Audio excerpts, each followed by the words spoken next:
Welcome to Last Call here on Monday, and Graham Scher, Caden, Colford. We have a special guest though, UINDY football's wide receiver Alonzo Derrick over here, and we're going to be talking about their great win this past weekend up at Saginaw Valley State up in Michigan. The Greyhounds got it done over the Cardinals 35-10, and Alonzo, let's just get right into it. So a great game this past weekend. Kind of walk me through what your guys' mindset was going into that game. Obviously, a tough loss last year up there, but you guys bounced back this year. Yeah, honestly, we knew they were going to be a hard team to play. We were prepared to go up there and play our best football. We knew we had to, put together a full game. Last year we didn't play to our best of our ability, so we just knew we had to go up there and, really get to work, honestly. I asked Coach Keevers if the fact that they were one of only 2 losses last year, did that fuel you at all? Were you thinking about that, or was this just another game for you? Yeah, for sure. I mean, we all knew when we went up there last year, it wasn't the type of football we play. That's not, us going up there and losing. It wasn't in the plans at all. We knew we had to have a good week of practice, and we knew when we got up there, it was time to go to work. So it's been a great season for you so far. Over 600 plus receiving yards on 17 receptions. You also got 4 touchdowns, which matches where you got all of last year, and you're more than halfway there in receiving yards already. What kind of changes have you seen in your game from last year to this year? I mean, you've been a baller out there on the field. Oh, thank you. I'd honestly just say, my coaches believing in me. Like, they want to get me the ball. They want to, get playmakers the ball. Having 4 touchdowns already this year is like past what I expected, honestly. I knew I wanted to have a better year and be more productive, when I get the ball, do more things when I get the ball in my hand. But honestly, having 4 touchdowns already and already half the receiving yards, I couldn't expect it. Yeah. It's a great uptake in the stats. We also saw a big change at that quarterback position. What's your dynamic like? You and Suka, pretty nice off the field? Yeah. I mean, Gavin's a transfer, so he's kind of new, but as soon as he got here, he got to work. He made a relationship with all of us. For sure. He learned the offense, learned all of us, so he's a really good guy to connect with. So Sukup's a guy you just met. How about a guy you met a few years ago, Coach Chris Keevers? What's it like playing for him? Coach Keevers he's a big ball of energy, I'd say. Honestly, he wants us all to do well. He cares about us all on and off the field. He's very concerned with our academics, and even he wants us to do well in and off the classroom. So I mean, Keevers is like a father figure to all of us. He wants to guide us in the right direction, even after college and even after we're done playing football. We talked about the quarterback.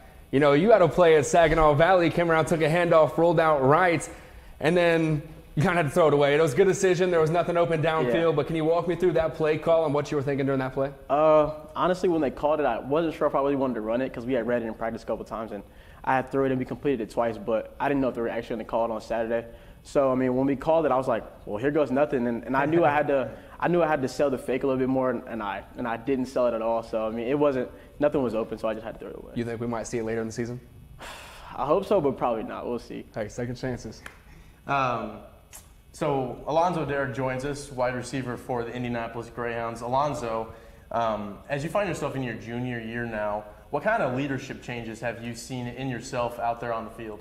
I'm the oldest guy in the receiving room now, so it's kind of a weird role to step into. You're not really there until you're there, and once you get there, you just gotta be that leader. You gotta be the guy that people look up to. You gotta set an example. It's a lot of opportunities to really just be the leader in the room. We got a lot of young guys, freshmen coming in, and then even young guys a lot. I think after us, there are a couple juniors, but I mean there's sophomores, so it's really a lot of opportunities to lead these guys in the right direction. And talking about being a leader for the younger guys, who are those leaders for you when you came into the program? Guys like Ryan Topper, Davion Bell, Matteo, just guys like that. Guys that are older than me, guys that I look to.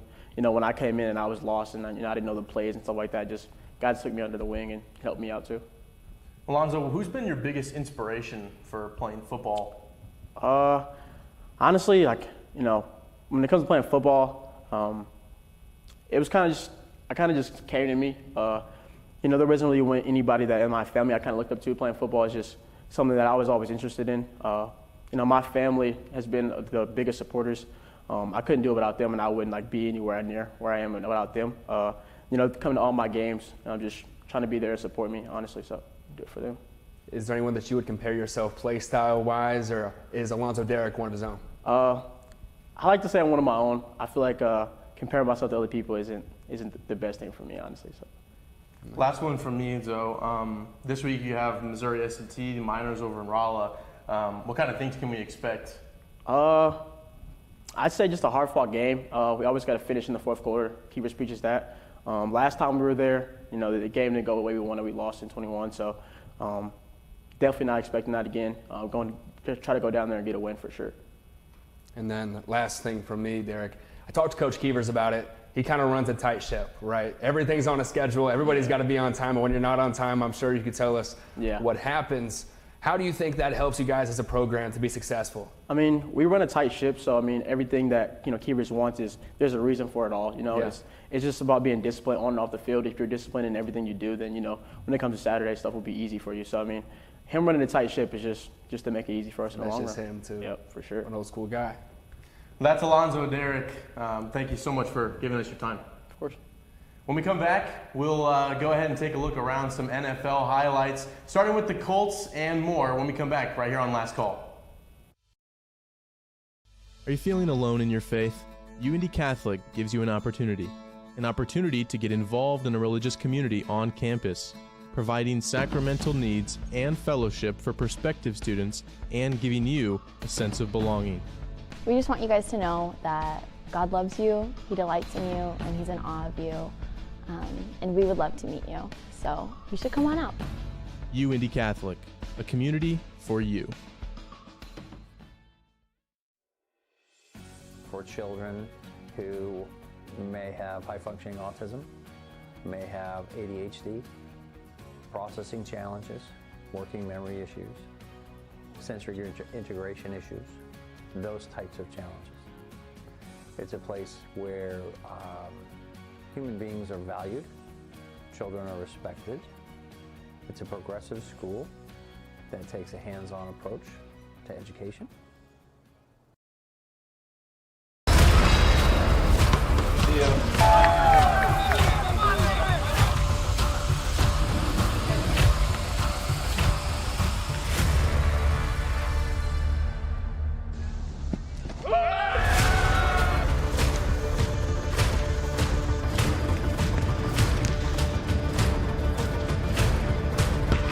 We'll leave it to our actual athletes. Watch UINDY TV's live sports broadcast on GLVCSN and YouTube. The first time I went to Lucas Oil was last year for the 6A Center Grove versus Carroll State High School football game. And I walk in this time thinking I know what's going on, thinking I know what's going to happen. And if I were to say that Lucas Oil lost any effect on you, just the pure vastness that it hits you when you walk in, I'd be wrong. And Jace put it perfectly. He walked in and said, wow, this is the dream. And it is, because the people that we look up to listen to a high school football game of the week on WICR HD3 UINDY Radio. Back here, right here on Last Call, and we want to thank Alonzo Derrick for giving us some of his time today. A great interview and a great guy, honestly. Really fun to talk to him. A great guy to be around, playing some successful football. We're going to move up a level, go to the NFL, and we saw some great games this weekend, Chuck. Absolutely. We had some really fun games going on, especially starting off with the Colts versus Ravens in Baltimore.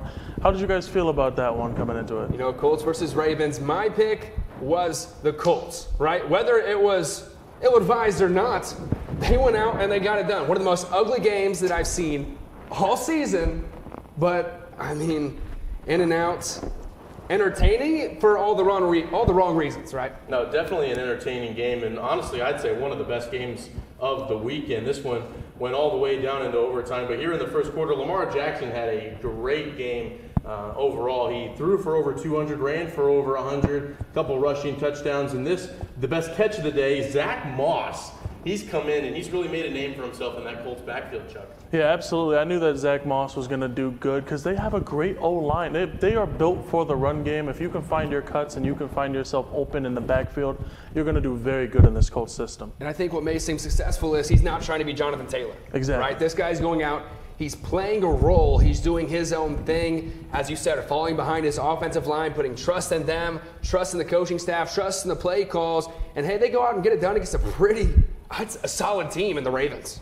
Yeah, I thought that the Ravens were going to come out and just embarrass the Colts, but they looked very good out there, and the Ravens just could not stop Zach Moss. But this was what I was talking about when we talked about ugly stuff going on in the game. You had Gardner Minshew stepping out towards the end of the game, causing a safety. But some bad time management from the Ravens leads to a field goal right here from Matt Gay, and the whole city of Indianapolis owes this guy a drink. Yeah, Matt Gay had a great day yesterday.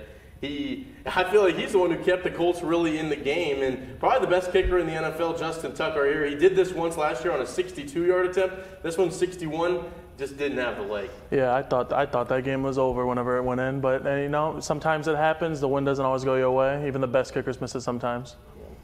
2 for 2 from Matt Gay on the day, and that'll send Indianapolis on to week 4, where, I mean, it's a different story every week for these guys, but we're still rooting for them. And leading in the AFC South now, I mean, who would have thunk? The Colts, after 3 weeks, leading the division. I mean, are you kidding me? Never. I thought the Jags had the Texans cleared, and I thought they had that division cleared. So to see the Colts out on top right now was extremely shocking. So I'm happy to see it. I'm happy to see where the rest of this goes. And I think it's a testament that you have to take the NFL season week by week. That's what the Colts are doing. They're having success up to this point. Let's move on and talk one of the other best games from yesterday, the Packers and Saints. And guys, Jordan Love, he's looked really, really impressive. Yeah, for sure. I thought, and watching that first half, I was a little bit scared for him. I thought that, he was folding under pressure, but he came in and he showed me, he's made me a believer for sure. I'm happy for him. I think that he's going to be good. Speaking of, the Saints scored the first 17 unanswered points of the game, and then the Green Bay Packers, they just overall flipped the switch, I feel like, in the second half, guys. I think Love was just playing out of his skill set, right? In the first 3 quarters, he was trying to do too much, trying to be Aaron Rodgers. I know I've compared the two time and time again, but this guy, Jordan Love, he plays best when he plays within the system. He plays best when he uses his weapons. That's what he got to in the fourth quarter, and that's how they got it done, making plays like this. Doesn't have to be a superstar, but hey, a move here or there bids the Packers well. Absolutely, and both teams without their starting running backs coming into this week, and seeing Derrick Carr went down, I think that kind of is what flipped the switch a little bit. Jameis Winston kind of started out, he threw the ball okay, but he just didn't make any big plays, and Jordan Love capitalized on that. Romeo Doubs, one of those weapons that I've been talking about. It's a young core, still developing on both sides of the ball, but to have a receiver like Doubs go up there and get that one is big time, and hey, a little help from the Saints doesn't hurt. Yeah. Will Lutz and that kick was definitely not on my bingo sheet tonight that night. So the Packers, they come away with the win, and I mean, a really tough win it was, but nonetheless, the Packers, they moved to, 2-1 on the season, and they're looking pretty good. I mean, that division, pretty tough, just like tough in terms of getting the first place, but not a super tough division. Yeah. Let's go ahead and move on. One more game to highlight, the Chargers and the Vikings. Another great game from yesterday. And in this one, guys, the Chargers ended up being the team that looked the best. Yeah, I mean, we knew that game was going to be a shootout. I think the Vikings, they lead in almost every single major stat, but they just can't put it together when it matters most. And I think it's on the defensive side of the ball here. I mean, you're looking at lapses on a trick play, give them that, but, I mean, they can't happen against a firepower offense like this. I mean, Justin Jefferson, and here's KJ Osborne, but Justin Jefferson and TJ Hockenson, the Vikings have the firepower, but 3 really tough matchups to start the season, and unfortunately for Minnesota fans, the Vikings start 0-3. Yeah, I mean, it's hard, especially with this team's defense. They have great pass rush, but when it comes to that secondary, whenever you're playing against teams like the Chargers, you're going to get dotted up in the secondary, and they did exactly that with Mike Williams and Keenan Allen. Right, to your point, they drop an interception, leads to a touchdown, and then to close things off, Kenneth Murray Jr. with the game-sealing interception. We'll see you next week. Chargers win. Let's go ahead and take a break, but when we come back, more NFL highlights from the best games yesterday. It's the last call. I cannot. We can't hear either.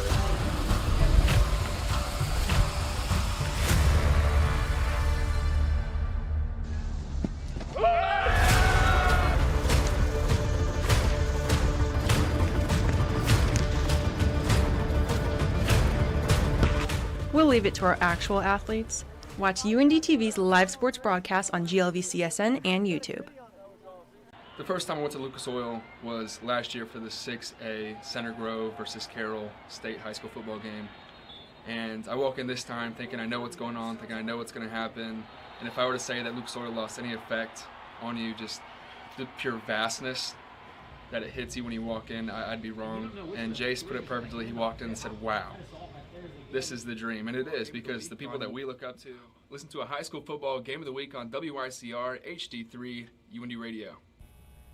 Back on last call, and let's go ahead and take a look at some more NFL games from the weekend. First, we start with the Chiefs and the Bears, and Caden, the Bears have not looked pretty here through 3 weeks. I mentioned the NFC North was a very tough division, and these guys are definitely competing for last place. Nothing's falling their way. Justin Fields, I mean, he has post-game pressers and he's bashing the coaches. That's not what you want to see in any organization, especially, playing a top 5 team in the league. It's probably not going to work out, but you want to see better. Justin Fields, I mean, he has a talent. Yeah. We've seen it. It's just not coming together for the squad. He needs some weapons. He needs a line, and the frustration's boiling up. And like I said, they can't get anything to go, and it doesn't look like their schedule is getting any easier. What's been unfortunate is, the Bears had off-season hopes for sure, and Justin Fields, I don't think, in my eyes, hasn't taken that step forward that Bears fans were hoping to see, and the Chiefs really, I feel like, just flat-out dominated them yesterday. But one of the big stories, you saw her on the big board, Taylor Swift with Travis Kelce. I think I've seen it on the headlines 4,000 or 5,000 times. Hey, maybe next week too. Yeah, Travis Kelce, Taylor Swift. That's the big news on last call this week. How about from big news to a big win? The Dolphins dropped 70. That's right, 70 points. We're playing Madden, Graham. On the Denver Broncos. Yeah, video game numbers. Tua and this rushing game, as we said, it's finally coming together. They have 2 backs, Devon Achane and Raheem Mostert. How about both of them with 4 touchdowns on the day? Any team, if you have 1 back scoring 4, that's almost a guaranteed win. You see Mostert going for this one. They're showboating at this point. Yeah, it was a great game, though, from everybody in the white jerseys for Miami. 4 touchdowns apiece for both of their running backs. Both of them. We were talking a little bit off air that, if a running back scores 4 touchdowns, they're likely not going to lose, but both of the running backs scoring 4, are you kidding me? And you have the weapons, running game, passing game, defenses, lightning quick. Tua is on. This guy needs to be drug tested after every game the way that he's playing. He's playing on rookie mode. Yeah. But I saw something that Mike McDaniel got denied by the Denver Broncos in coaching to be an assistant coach there, and I feel like he might have just tried to take it out on him yesterday. I saw a meme with McDaniels in the stands, and it's like they were just handing it off to fans, right? That's him. It's fun to watch. Still contenders, as we said last week, Miami Dolphins. Yeah, there's nothing really else that you can do other than try and make memes out of it and laugh about it, because it was just a very tough win for Broncos fans, a tough night. But, nothing really else to say about that game. Let's move on and go ahead and go through the rest of the NFL scores. We start with the Texans and the Jaguars, and the Texans looked really impressive. They get their first win of the year, and they beat the Jaguars. C.J. Stroud, he's been developing throughout the season. I think he put everything together in this one. This guy plays efficient football. He's not necessarily slinging it down the field, but, he's making the right reads. And it's not like he's working with all pros, right? But he's making the good throws. He's utilizing the run game well. His pass protection's held up. And, that's everything you want to see from a rookie. On Thursday Night Football, the San Francisco 49ers, they dominated the New York Giants 30-12. That was a big win for them. Cleveland Browns, they stay hot. They bounce back from their Steelers loss, and now they dominate the Tennessee Titans, who have not looked strong at all. 27-3 in that final. Detroit, they stay hot as well. They take down the Atlanta Falcons. Detroit looks like a real contender, Caden. Detroit, another young team that's really putting it together. The defense all behind Dan Campbell. You have Jahmyr Gibbs, who's become a fantasy owner's dream. Jared Goff, as I said, sneaky, athletic, making it work week in, week out. A team that contends for the NFC North.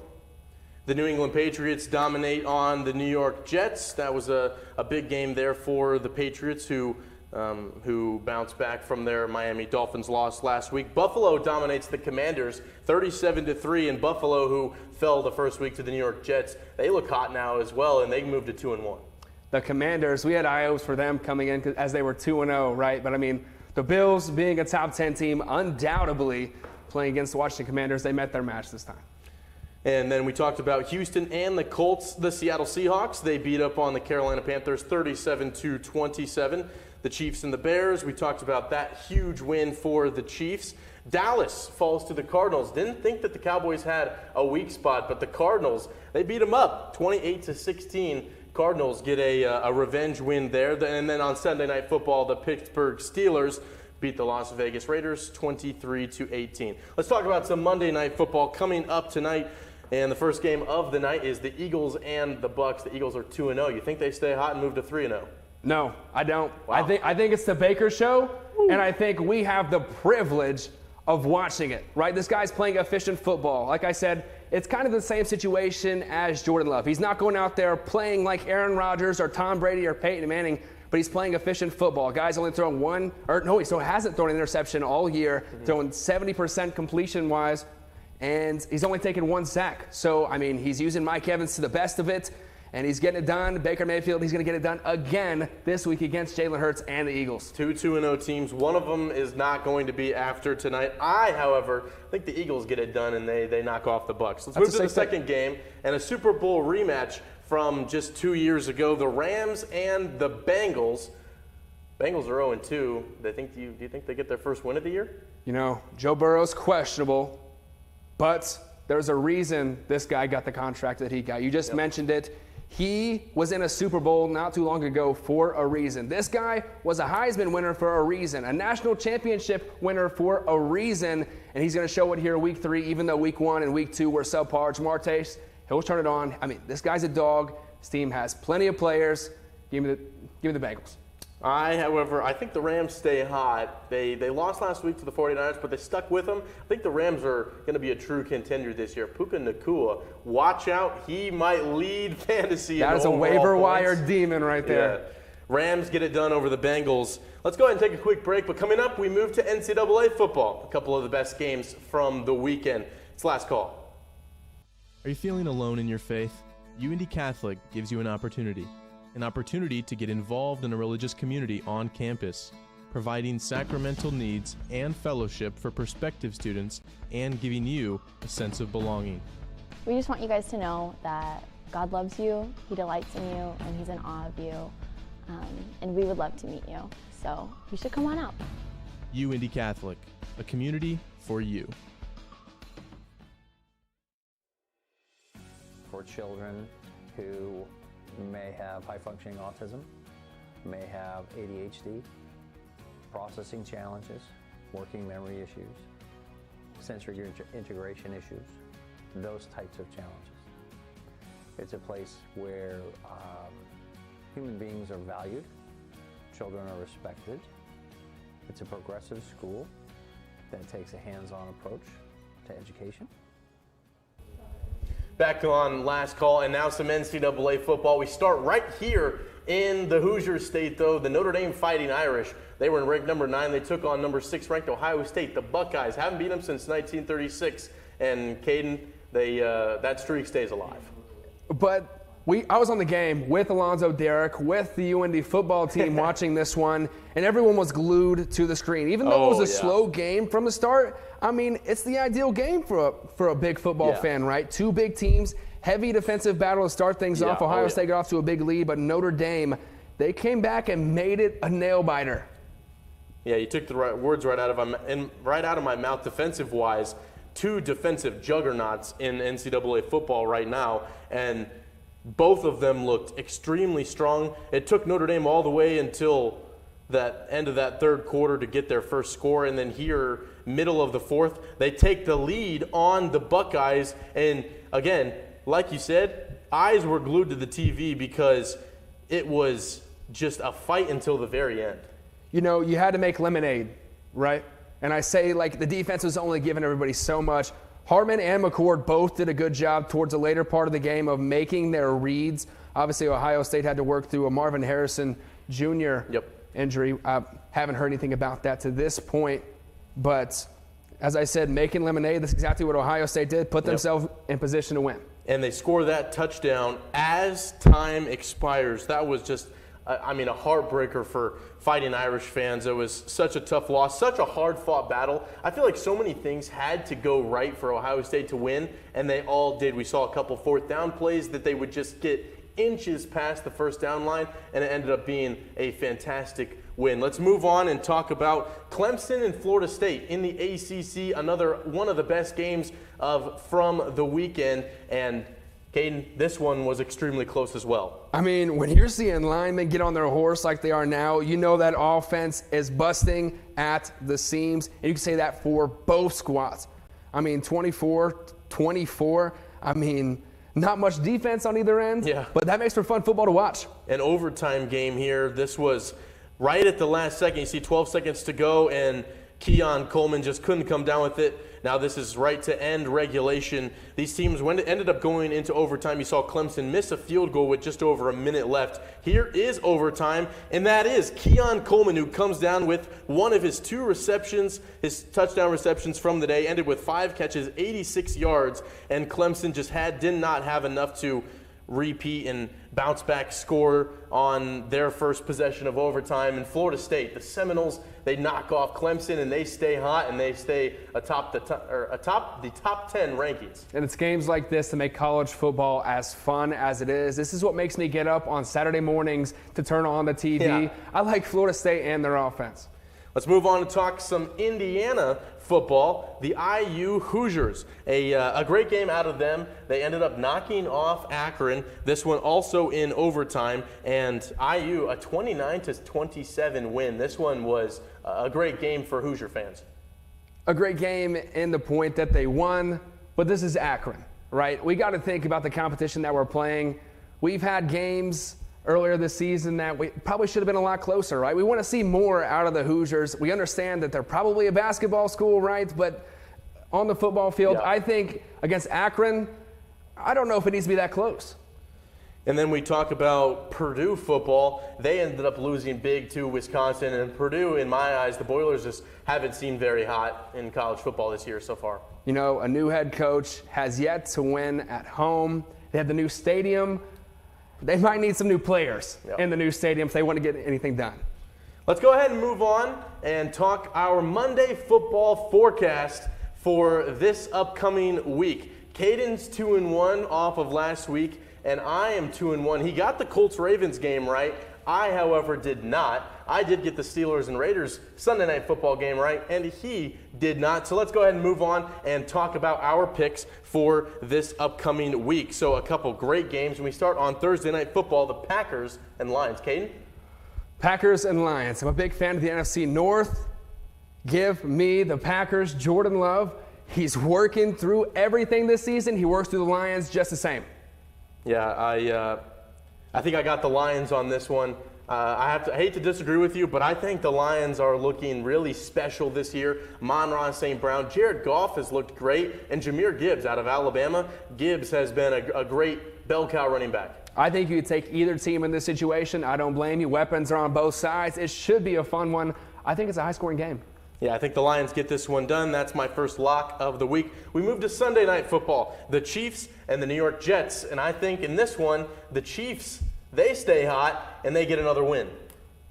And there's no going against that, right? This is the Chiefs with one of the most high-powered offenses in the league, best player in the league, probably no doubt at quarterback, playing the Jets, who've had some struggles to say the least. And I got the Chiefs in this one. I think they stay hot and they move to 2-1 on the year, and they bounce back and start to look like a Super Bowl functioning team moving forward. Let's go ahead and move to a Colts game as they try and build off of that Ravens win. This is also going to be a great game. And who do you got, Caden? I'm circling the Colts. Circling the Colts. Give me the Colts week in, week out. Find a way to get it done. Hey, no matter who's at that starting quarterback position, if AR's back, give me AR. If Gardner Minshew's there, I like him too. Give me the Colts. I got the Rams this upcoming Sunday. I think the Rams get it done. Their defense, 13th best run defense in the league, but I don't think the Colts can run the ball on them, and I think they're going to struggle on that. No show next Monday. Join us October 9th right here on Last Call on UINDY TV. Have a great night.